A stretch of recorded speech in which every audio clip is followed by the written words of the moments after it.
but a single triumph. Coordinates locked.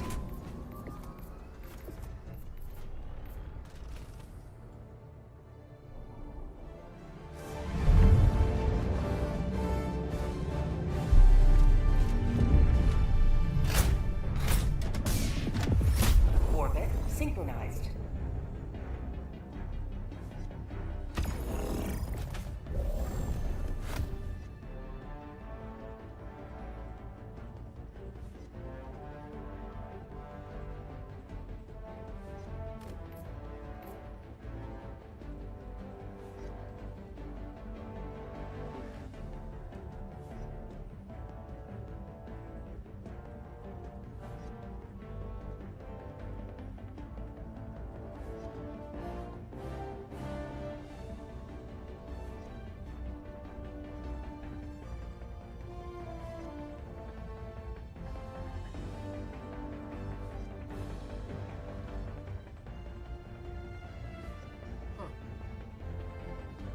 A little on the funny side. I got it figured out now. You picked a random audio mic and aux device. Anyways, everybody, today's gonna be a much shorter stream. I'm gonna be on a lower difficulty, just grinding out super credits while I talk about this. Because I thought, at least for me personally, it felt pretty relevant. And it's about streamers, and is streaming the way it is actually a good thing? And well, overall, I don't really have an answer to that. It's just my thoughts and opinions on it are a little different than others. So, not too long ago, I saw something that I feel encapsulated this actually fairly well. And it was for esports specifically. I want to be like hyper focused on this. For esports and streamers who stream esports. Power pod launch initiated.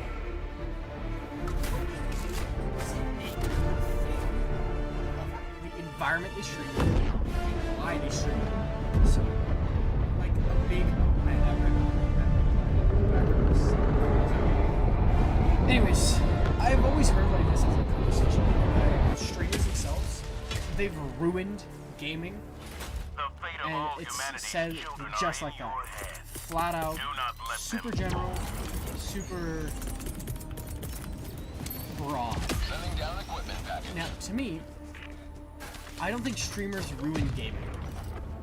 Why would they? It's part of them, it's part of their life.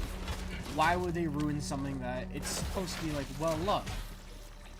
And part of that made me think into a little bit of a deeper question that I actually heard later. There's something here. Is did streamers ruin games, or have we as a group ruined games? And I want to go even further back than that. Are streamers meant to be good at the games they play, or entertaining? Now, to me, my answer is obviously I want them to be entertaining. I don't care if you're good at the game. Honestly, I find you a bit pretentious if that's the only thing you care about.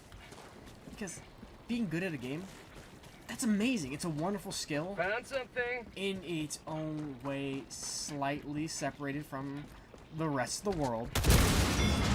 But being good at the games you play, it's cool and all. But I don't care at a certain point.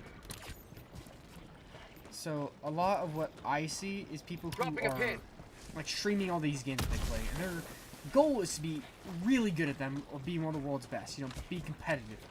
And don't get me wrong, seeing these high-end level players play the stuff they do and being good at the stuff they do, it's so like entertaining to see like what's the peak of a human ability. What can they do? But I want to take that back a little bit of a step, because yeah, as cool as that is, it doesn't keep me watching long. It really doesn't. So here's going to be like two examples that may or may not be controversial for a good example and a bad example for this. Now for me, I think Markiplier is the best YouTuber out there. And I say that for a couple reasons. And I don't understand, like, maybe he's not a controversial version of a good YouTuber. He's been in the game for such a long time. If he's not good at it at this point, I don't understand how he got so many subscribers, right? but he's good at it, and he does what he does, and it's valuable and it's entertaining because he has personality. He's entertaining to listen to. His yelling, his screaming, that he's the king of Five Nights at Freddy's and all. That's really cool. But he does it in such a way that he's gotten it to where it is a job. It is an activity. He is an entertainer. If I'm going to a comedy show, no. Honestly, I find most comedians kind of pretentious. But am I gonna sit there and watch Markiplier for the next 4 hours? Hell yes. He's entertaining. He's good at what he does. That's the thing. There's something here. Is he good at being a YouTube content creator? Even a streamer? Because he's good at the games he plays? No, he's good at it because he's entertaining. He has a schedule. He maintains it. He, I will say, does the good part of being a streamer. Like, he maintains boundaries with his viewers. Like, he loves them. He cares for them. He'll interact with them. He does events. But has anybody ever heard of a controversy of Markiplier diddling a 14-year-old? Hell no, and you never will, and you never should. Even me bringing it up, I feel is like taboo enough. As is, he shouldn't have to deal with that kind of stuff because it's just not who he is. It's not what he does. But that's what makes him good. He's been a staple of the community. Like the day that Markiplier retires, I think old YouTube is dead. Because old YouTube was Jacksepticeye, Markiplier, and PewDiePie. Like, they have been such early good content creators that the second they retire, for whatever reason, all three of them, the second they're gone, YouTube itself is gonna take the hit. And I mean that more in the sense of, like, Mark is not gonna delete his YouTube channel. There will be thousands and thousands of hours of content for everybody to go back and rewatch. Like, you can watch a man grow up and be molded by the environment he's in, and also mold the environment. But you're not gonna see him do anything like bad. The second Mark's done, I think YouTube's gonna mourn as a community. I think it should. Good content creator finally retired. Not to say that we currently don't have like good YouTube creators coming out making stuff. Like a decent example is Ethan. Do I like Ethan? Yeah. As much as Mark? No. I think Mark's way cooler. But that's a whole like genre opportunity. They're good because they make interesting content, they're funny, and they're a value to the communities that they're a part of just by doing the good things, but not because they're good at the games they work. I went on a whole tirade with that, and I understand it's just a lot of me giving thoughts to paper, but part of it comes down to the next example of other content creators. Now, if this ever goes to them, I'm not saying like anything bad about you as a person, but I just don't find it to be like as entertaining. So, like Asu and It's Timmy. Apex, the game that at least they did play, was super cool to me. Loved it. And they were both like really good at the game. It's like highly competitive play. But some of their commentary just didn't feel entertaining to me. And those are like bigger examples, but they're not the most. Another example is when I go into the streaming side of this is like speedrunners. Streamers with the hyper uber autism who's just playing that their one speedrunning game. They're so hyper focused on it, they don't have any commentary to add to it. I understand, but I know I'm not adding like the world's most amount of commentary to the game I'm playing right now. I'm just talking as I go. And it is rambling since I don't really have anybody to like bounce ideas back with, which is why I like playing games with my friends. These kind of conversations, they're deep and they're entrenched, but they have a deeper value when you're speaking with the people that you have a reaction to. And these hyper uber autism streamers, they don't comment on the gameplay they're making. There's no commentary. they're just so hyper focused on the game that it bounces back onto any like outside commentator to make anything relevant out of it. So, an example to me, now this one's gonna be controversial no matter what I say about it. It's like football. I hate to break it to you, but at least for me, football was never entertaining. It's the most boring sport there is. But so many people watch it. And don't get me wrong, the players, they're good at the game. They're passionate about it. And that's really cool. In the same way that I'm passionate about playing games and enjoying myself with them. But that doesn't really stand to reason. There it is. I don't know how many shots to take. Like, the games they enjoy and the games that they're passionate about are wonderful. But half of it is the players themselves, like on and off the field, have personality. Which gives them more value, but when they're playing the game, I'm sorry, that can be like a 4-hour game that is more often than not them doing nothing, and that's the game. Yeah, I don't find that entertaining in the slightest.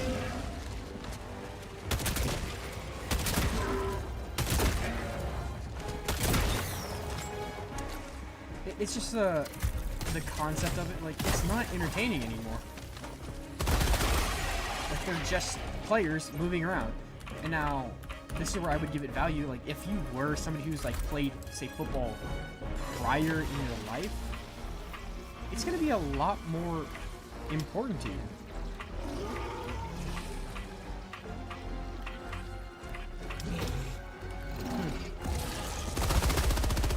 Probably actually a little more. I might have to think about this for a second.